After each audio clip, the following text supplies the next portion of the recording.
Lorsque j'ai commencé mon ministère pastoral, il y a donc 30 quelques années maintenant, c'était courant à l'époque de dire que l'Église contemporaine devait chercher à imiter l'Église primitive. C'était vraiment le concept là, qu'il fallait retourner au modèle de l'Église primitive, l'Église naissante du premier siècle qui nous est présentée dans le livre des Actes et dans les Épîtres des Apôtres. Mais lorsqu'on s'est mis à creuser et à sonder ces choses-là, on a réalisé que ça n'existe pas, l'Église primitive au singulier. Il y a des églises primitives. Il y avait l'Église de Jérusalem, de Philippe, d'Antioche, etc. Donc, le modèle unique n'existe pas. Il y a une multiplicité d'églises qui existaient, comme aujourd'hui, dans plusieurs régions de l'Empire romain à l'époque. Alors, la question était, est-ce qu'il y a une église qui mérite d'être imitée? Et laquelle? Est-ce qu'on va chercher à imiter Corinthe, par exemple? Mais peut-être pas, avec ses divisions internes, avec ses conflits entre frères et sœurs, où on s'amenait en cours, la confusion sur la sexualité, sur le mariage, sur les dons spirituels, sur la résurrection. On va passer. Est-ce que Galate serait mieux? Avec son légalisme rampant, sa confusion entre grâce et loi, peut-être pas non plus. Et on pourrait poursuivre et réaliser, en regardant par exemple les 7 lettres adressées à 7 églises d'Apocalypse, que chaque église avait ses défis, ses combats, ses points forts et ses points faibles. Mais, s'il y a une église qui pourrait mériter notre attention particulière, je sais que vous pensez Philippiens, c'est naturel, mais ce matin, au cours des dernières semaines et des prochaines semaines, nous voulons plutôt regarder une autre communauté de foi, qui est l'Église aux Thessaloniciens. Au moment où Paul écrit sa première lettre aux Thessaloniciens, on se rappelle, cette Église avait à peine quelques mois de vie. Peut-être même pas un an qu'elle existait, mais déjà on voit à travers la lettre de Paul et à travers le livre des Actes que cette communauté, aussi jeune soit-elle, manifestait une vie de l'esprit incroyable. C'était évident, c'était visible, ce dynamisme spirituel qui rayonnait non seulement son sein, mais au-delà de la communauté et au-delà de sa ville, jusqu'ailleurs dans la Macédoine et l'Achaïe, 2 autres provinces grecques de l'époque. Et c'est pourquoi, pour moi et j'espère pour vous, lire cette lettre va être une expérience délicieuse. Délicieuse. C'est la parole de Dieu. C'est une nourriture de l'âme que Dieu nous donne. Et à travers cette lettre, nous découvrons l'Église que nous pouvons aussi être, que nous sommes dans bien des domaines, mais que nous devons poursuivre et rechercher encore et encore. C'est pourquoi lorsque Paul reçoit Timothée, lorsque Timothée revient de Thessalonique, parce qu'il l'avait envoyé, parce qu'il s'inquiétait profondément de cette petite communauté de foi qu'il avait quittée suite à une persécution, une explosion dans la ville, des accusations non fondées, etc. On avait dû demander à Paul de quitter pour sa sécurité et celle de la jeune communauté. Et cette jeune communauté a été persécutée. C'était des circonstances, une naissance difficile. Il y en avait des douleurs de l'enfantement pour cette communauté-là. Mais voilà que Timothée arrive et c'est la réjouissance. C'est un cœur profondément soulagé qui entend ce témoignage de Timothée et qui rassure le cœur du père spirituel de ses enfants spirituels. Et donc, Paul va jusqu'à dire que cette communauté mérite d'être imitée. Elle était déjà un modèle et donc elle peut l'être à nous aussi, même si nous remontons à plus d'un siècle d'existence. Il y a encore des choses qu'on voit dans un Thessalonicien auprès de cette petite église, toute jeune, qui peut nous servir d'exemple encore aujourd'hui. Et c'est ce que nous allons voir un peu plus en détail la semaine prochaine. Cette semaine, ce matin, ce qu'on veut voir, c'est comment l'arrivée de l'Évangile peut servir de modèle pour nous aussi. Comment l'équipe missionnaire de Paul et de Silas a présenté et venu à Thessalonique et comment leur présence a transformé cette ville et apporté, conduit à la naissance d'une communauté de foi. Et donc, j'ai intitulé mon sermon « Partager l'Évangile pour les nuls ». On connaît le concept, mais clairement, on réalise à travers la lecture du verset 5 qu'il y a essentiellement 3 ingrédients clés qui sont nécessaires pour que la vie apparaisse, la vie spirituelle apparaisse. Nous lisons ensemble 1 Thessaloniciens 1, à partir du verset 1er au verset 5. De la part de Paul, Sylvain et Timothée, à l'Église des Thessaloniciens qui est en Dieu le Père et dans le Seigneur Jésus-Christ, que la grâce et la paix vous soient données de la part de Dieu notre Père et du Seigneur Jésus-Christ. Nous disons constamment à Dieu toute notre reconnaissance pour vous tous, en faisant mention de vous dans nos prières.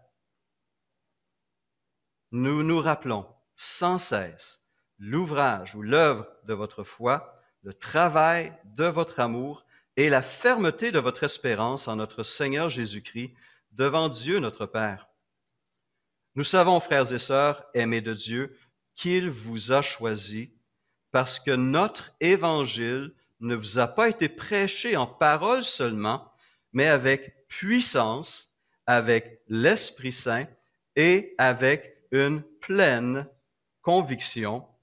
Vous savez en effet comment nous nous sommes comportés parmi vous à cause de vous. Alors, qu'est-ce qu'on découvre ici, surtout dans ce verset 5? Eh bien, 3 ingrédients essentiels pour une bonne communication et une bonne réception de la parole de Dieu. Premièrement, un messager convaincu. Deuxièmement, un message clair. Et troisièmement, le puissant travail de l'Esprit Saint. Et nous allons voir que lorsque ces 3 éléments sont réunis, la vie apparaît. Regardons donc à tour de rôle ces 3 ingrédients, ces 3 éléments. Verset 5, encore une fois, Paul dit « Notre évangile ne vous a pas été prêché en parole seulement, mais avec une pleine conviction, n'est-ce pas? Ou une pleine assurance, ou comme la parole vivante le dit, nous étions sûrs de ce que nous disions. » Paul est arrivé, le messager est arrivé, et il portait un message qu'il a transmis avec assurance et pleine conviction. Pour que le message, pour que la vie se manifeste, quelqu'un doit apporter ce message de vie à des personnes. C'est aussi simple que cela. Quiconque invoquera le nom du Seigneur sera sauvé, dit l'apôtre Paul aux Romains. Mais il ajoute une série de questions. Comment donc invoqueront-ils celui en qui ils n'ont pas cru? Et comment croiront-ils en celui dont ils n'ont pas entendu parler? Et comment en entendront-ils parler s'il n'y a personne qui prêche, qui annonce, qui communique, qui apporte l'évangile de Jésus-Christ? J'entends régulièrement, et encore davantage récemment, les préoccupations de bien des parents. Comment puis-je communiquer la foi, ma foi, à mes enfants? C'est une des préoccupations les plus fondamentales d'un parent. Pour l'Alliance évangélique du Canada aussi, depuis quelques mois, je travaille en faisant des études, des enquêtes, des entrevues auprès, dans un premier niveau, de spécialistes et maintenant dans un deuxième niveau, bientôt auprès de familles, sur comment on transmet la foi d'une génération à l'autre. Comment les familles évangéliques canadiennes transmettent l'Évangile à leurs enfants. Et on constate qu'il y a une grande insécurité, incertitude. On ne sait pas comment. Et pourtant, on veut savoir. Comment mes enfants vont-ils croire?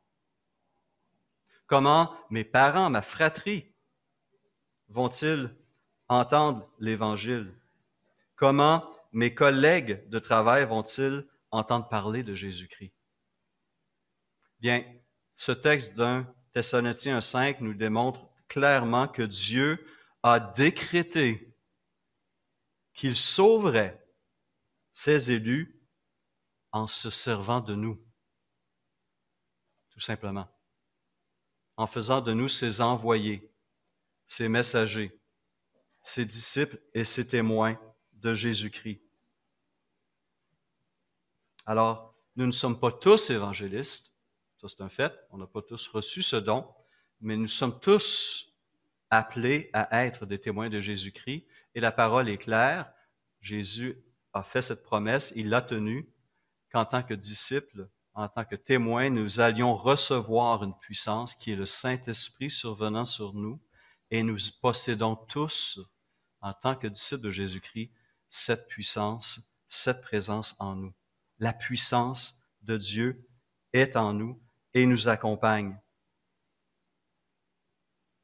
Nous sommes tous témoins de Jésus-Christ et on peut apprendre à s'améliorer. On peut aller de progrès en progrès, on peut apprendre à développer notre assurance à travers l'expérience et la formation. Et c'est pourquoi le comité pastoral vous encourage à nouveau encore ce matin, si vous n'avez pas participé encore à cette formation, à vous inscrire à cette formation Communiquer l'Évangile aujourd'hui, qui sera donnée à compter de mardi soir à 19h, à travers la présentation d'une formation apportée par l'évangéliste belge Marc Van de Vouwer. Marc Leblanc et moi et 16 autres personnes avons suivi cette formation l'automne dernier et nous avons tous été bénis par cette expérience et cette communication toute simple mais puissante d'un évangéliste d'expérience qui nous aide à nous situer, qui nous donne des outils et qui nous équipe pour que nous soyons non des évangélistes nécessairement, mais des témoins efficaces là où le Seigneur nous a placés. Donc, je vous encourage à vous inscrire et j'espère pouvoir vous voir mardi soir, 19h, sur Zoom. Zoom Renaissance TV. On va commencer une nouvelle étiquette. Il faut donc des messagers qui sont convaincus et qui sont convaincants, mais qui viennent avec un message qui est aussi clair et persuasif. Il y a des messagers, mais il faut aussi un message. Alors, qu'est-ce que Paul et Silas ont été annoncés à Thessalonique? Parce qu'à l'époque, il y avait ces prédicateurs de toutes sortes, ces rhéteurs, ces philosophes qui circulaient à travers l'Empire romain, qui allaient de ville en ville et qui espéraient gagner leur vie à travers l'enseignement d'une nouvelle philosophie ou d'une nouvelle religion. Athènes pullulait de tels philosophes de tout l'Empire qui venaient apporter leurs idées nouvelles. Et les Athéniens dévoraient ce genre de choses-là. Paul en a été un de ceux qui avait été invité à l'Aréopage, mais son message n'a pas bien passé. Bien, pourquoi? Entre autres parce qu'il ne touchait pas à ce que ces Athéniens recherchaient, il ne présentait pas une nouvelle mode philosophique, il ne venait pas présenter une de ces religions à mystère issues du côté oriental, est de l'Empire, non. Il venait avec un message éternel, un message vivant, un message puissant, la bonne nouvelle du salut en Jésus-Christ. La bonne nouvelle d'un Dieu tout-puissant qui envoie son Fils bien-aimé subir le jugement que nous méritions et qui nous réconcilie avec ce Dieu de justice, de sainteté et de grâce. Un message qui apporte espoir, joie et paix. Paul va donc parler de notre évangile. Un évangile qui n'a pas été prêché en parole seulement, mais avec puissance, avec l'Esprit Saint et avec une pleine persuasion. Alors ici, l'expression, le verset nous montre que les mots comme tels ne suffisent pas. Les mots, par ailleurs, sont essentiels. Alors, je sais qu'on aime bien dire des fois, bien moi je laisse mon exemple, ma vie parler, mais ma vie ne peut pas parler, de nommer la personne de Jésus-Christ, ne peut pas nommer, manifester l'Évangile, la bonne nouvelle, ce message qui seul sauve. Ma vie peut attirer, et elle devrait attirer, mais elle attire pour me donner l'opportunité d'expliquer d'où vient cette vie que je possède, d'où vient cette capacité de vivre autrement, d'une manière qui surprend et qui, j'espère, attire et pointe vers, non pas moi, mais vers la personne de Jésus-Christ. Et c'est ce que Paul a fait durant son séjour à Thessalonique, comme il l'a fait dans toutes les autres villes. Lorsque Luc raconte ce récit en Acte 17, voici ce qu'il dit. Paul et Silas arrivèrent à Thessalonique, où les Juifs avaient une synagogue Paul y entra conformément à son habitude. Pendant 3 sabbats, il fait quoi? Il discuta.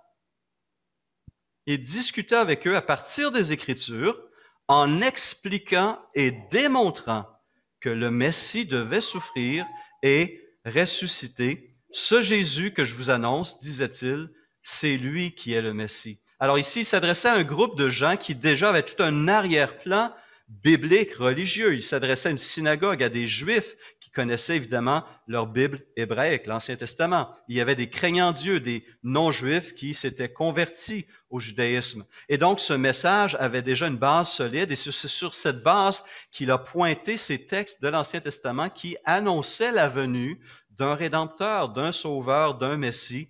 Et il dit, bien, ce Messie est arrivé et il s'appelle Jésus et il est originaire de Nazareth. Il a été crucifié et il est maintenant vivant, assis à la droite de son Père. Et ceux et celles qui ont reçu ce message, qui ont cru les Écritures,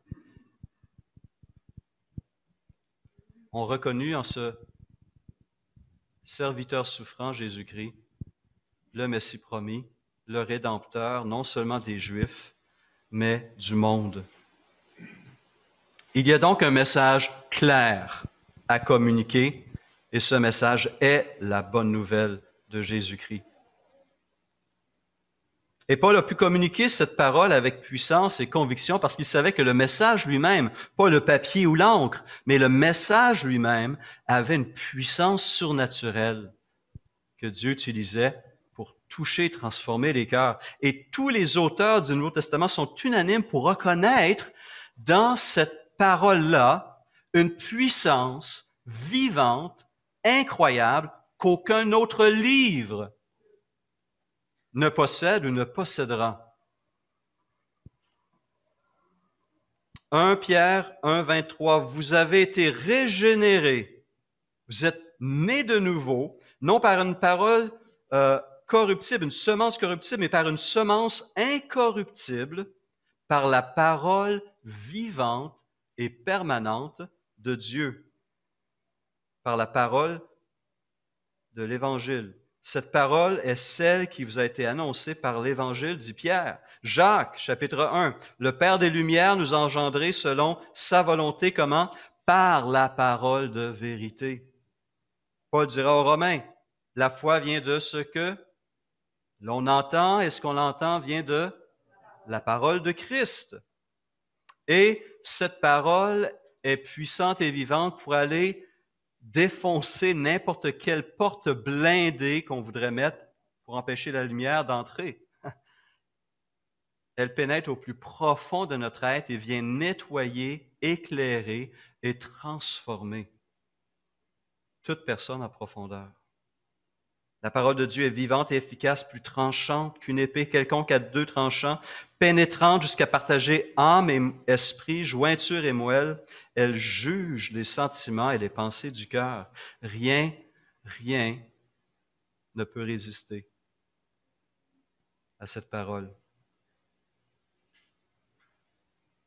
En lui, vous aussi, après avoir entendu la parole de la vérité, l'Évangile qui vous sauve, en lui, en Christ, vous avez cru et vous avez été marqués de l'empreinte du Saint-Esprit qui avait été promis, dit Paul, aux chrétiens d'Éphèse.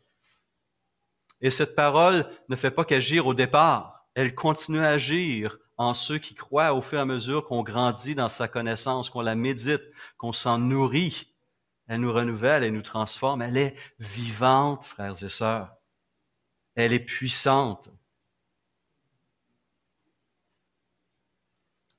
Si cette parole de Dieu n'est pas communiquée, il n'y aura pas de vie nouvelle. Aucun espoir de vie nouvelle. C'est pourquoi nous participons à travers des missions comme Ethnos, comme Wycliffe et d'autres. C'est pourquoi nous soutenons des missionnaires, c'est pourquoi nous sommes appelés, nous aussi, en tant que communauté, à être des témoins autour de nous, parce que c'est par ce message que Dieu s'adresse au monde. Dieu a parlé et il nous faut écouter.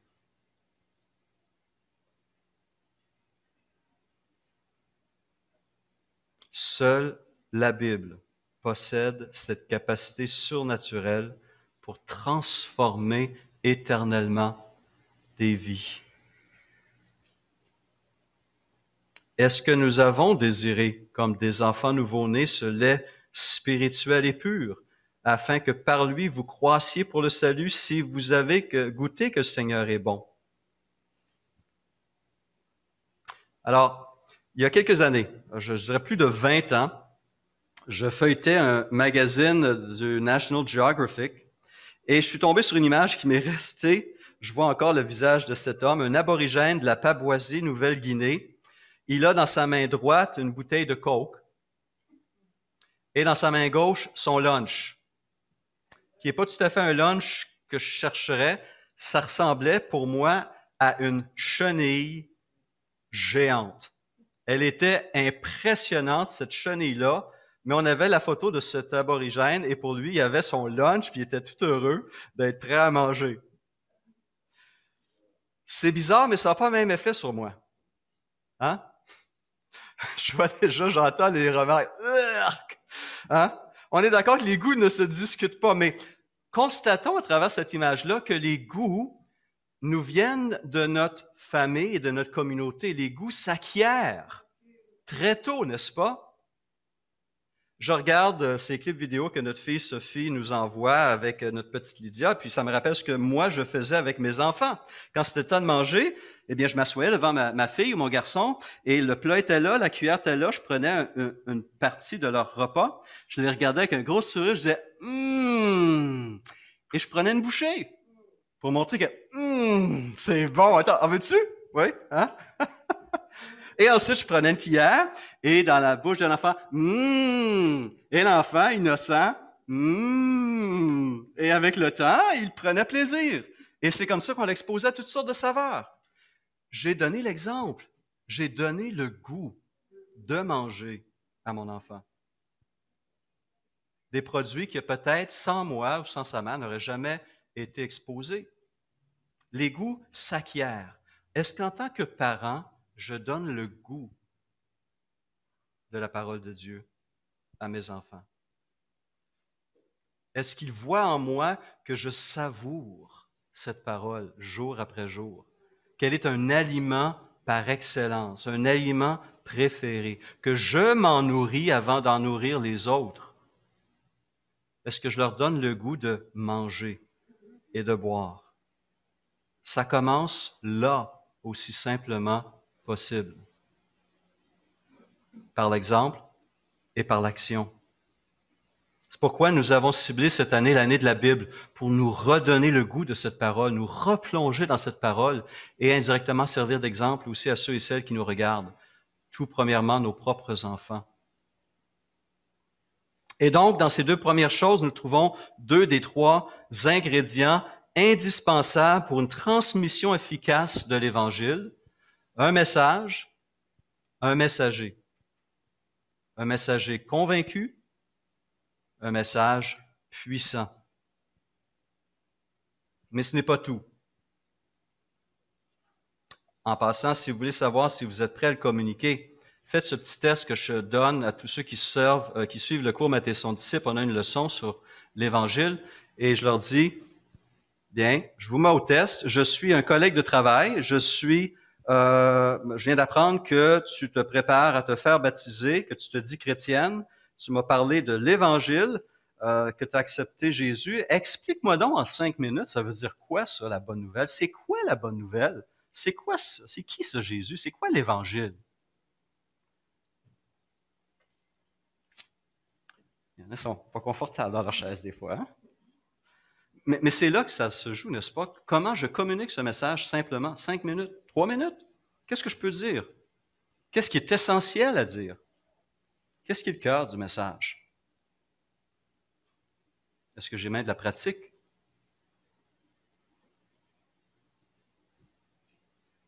Simple et riche en même temps. Mais je peux avoir le message, je peux être le messager. Si je n'ai pas ce troisième ingrédient, rien ne va se passer. Et ce troisième ingrédient est la participation de l'Esprit de Christ.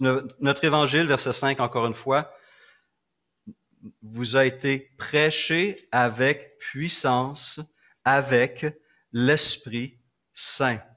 Alors certains ont vu dans ce terme puissance une référence, une allusion à des signes et prodiges possibles que Paul et Silas auraient accomplis alors qu'ils étaient à Thessalonique.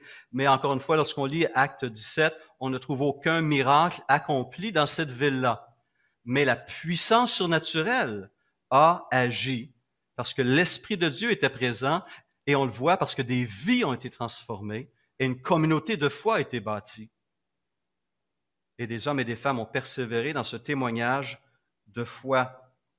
Donc, dans certains cas, des miracles ont eu lieu, mais ici, la puissance de Dieu a agi suffisamment pour transformer des auditeurs en disciples à leur tour de Jésus-Christ. Et Jésus avait annoncé d'avance l'apport essentiel de l'Esprit dans la transmission de l'Évangile. Jean 16, versets 8 et 13. Quand le Consolateur sera venu, il convaincra le monde en ce qui concerne le péché, la justice et le jugement. Verset 13. Quand le Défenseur sera venu, l'Esprit de la vérité, il vous conduira. Il vous conduira dans toute la vérité. Et bien sûr, Acte 1:8, et vous recevrez une puissance, le Saint-Esprit survenant sur vous, et vous serez mes témoins à Jérusalem, dans la Judée, dans la Samarie et jusqu'aux extrémités de la terre. Nous ne pouvons nous permettre de chercher à témoigner sans d'abord se placer sous l'autorité et la direction de l'Esprit. Si j'essaie de faire ça par mes propres forces, je vais échouer, je vous le garantis. Et non seulement je vais échouer, mais je risque de m'écarter du message. Si je ne me laisse pas diriger par l'Esprit, je risque de m'écarter du message de la bonne nouvelle de Jésus-Christ. Je risque de servir avec mes propres forces, très limitées, et rapidement, le réservoir arrive à zéro. Je risque de me décourager parce que si je ne fonctionne pas avec l'Esprit de Dieu, par la puissance de l'Esprit de Dieu, il n'y aura pas d'impact. Et s'il n'y aura pas d'impact, je peux me décourager par rapport à mon ministère ou même remettre en doute le message. Si je ne m'appuie pas sur l'Esprit, je risque d'utiliser des moyens inacceptables, inappropriés, des techniques de marketing ou carrément de la manipulation, et ainsi, je fais un tort incroyable au message pur de l'Évangile, au message puissant de l'Évangile. C'est l'Esprit qui vivifie, a dit Jésus en Jean 6, 36. La chair ne sert de rien, les paroles que je vous ai dites sont esprit et vie. Et Paul le rappellera aux Corinthiens, il dit, notre capacité vient de Dieu. Pas de moi, de Dieu. Il nous a aussi rendus capables d'être ministres d'une nouvelle alliance, non de la lettre, mais de l'Esprit, car la lettre tue, mais l'Esprit vivifie. Dieu nous donne cette capacité, elle est à notre disposition. C'est à nous de l'utiliser pour la gloire de Dieu, dans une attitude de soumission, mais aussi de confiance. Alors, partager l'Évangile pour les nuls nécessite 3 ingrédients. Un messager, un message et une puissance. Un disciple témoin de Jésus-Christ, la parole de Dieu et l'Esprit de Christ. Et lorsque ces 3 ingrédients travaillent ensemble et sont présents, les forteresses s'écroulent. La vie apparaît. Et des enfants de Dieu naissent. Et c'est ce que nous désirons voir en tant qu'enfants de Dieu, nous-mêmes, en tant que disciples de Christ, en tant que membres de cette communauté. Nous avons besoin de communiquer cette vie autour de nous, ce message. Alors, je vous invite à courber la tête avec moi et demander à Dieu de nous aider, d'enlever ce qui pourrait être un obstacle dans notre propre cœur pour pouvoir être ces témoins efficaces ensemble. Prions.